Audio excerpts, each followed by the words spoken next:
ফেনীর পরশুরাম ও ফুলগাজী উপজেলায় বন্যা পরিস্থিতির আরও অবনতি হয়েছে। মঙ্গলবার রাত থেকে প্লাবিত হয়েছে ছাগলনাইয়া উপজেলার অধিকাংশ এলাকা। হাজার হাজার মানুষ পানিবন্দী, তলিয়ে গেছে রাস্তাঘাট ও ফসলের মাঠ, ভেসে গেছে পুকুরের মাছ। পরিস্থিতি সামাল দিতে জেলা প্রশাসনের পক্ষ থেকে জরুরি ভিত্তিতে সেনাবাহিনী ও কোস্টগার্ডের সহযোগিতায় চাওয়া হয়েছে।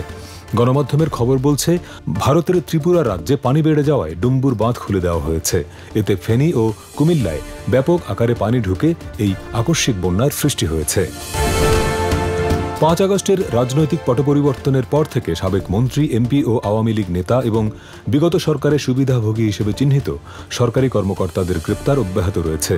মঙ্গলবার রাতে গ্রেপ্তার করা হয়েছে আওয়ামী লীগের সাংগঠনিক সম্পাদক আহমদ হোসেন, সাবেক মুক্তিযুদ্ধ বিষয়ক প্রতিমন্ত্রী এবি তাজুল ইসলাম, কক্সবাজারের আলোচিত সংসদ সদস্য আব্দুর রহমান বদি এবং চট্টগ্রাম বন্দরের সদ্য সাবেক চেয়ারম্যান এবং র্যাবের সাবেক মুখপাত্র এম সোহায়েলকে।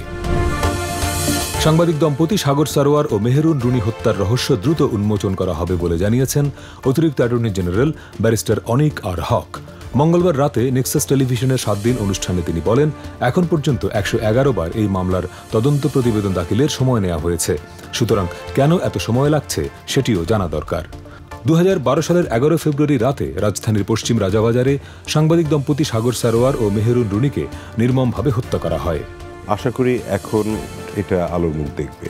তদন্ত সংস্থা চেঞ্জ তো অবশ্যই করতে হবে এবং তার আগে তদন্তকারী যে অফিসার আছেন এতদিন ধরে যিনি ছিলেন তার ব্যাপারে আগে একটা ইনকোয়ারি করা উচিত, কেন এতদিন সময় নেয়। যুক্তরাষ্ট্রে ডেমোক্র্যাটদের কনভেনশনের দ্বিতীয় দিনে প্রধান আকর্ষণ ছিলেন সাবেক প্রেসিডেন্ট বারাক ওবামা।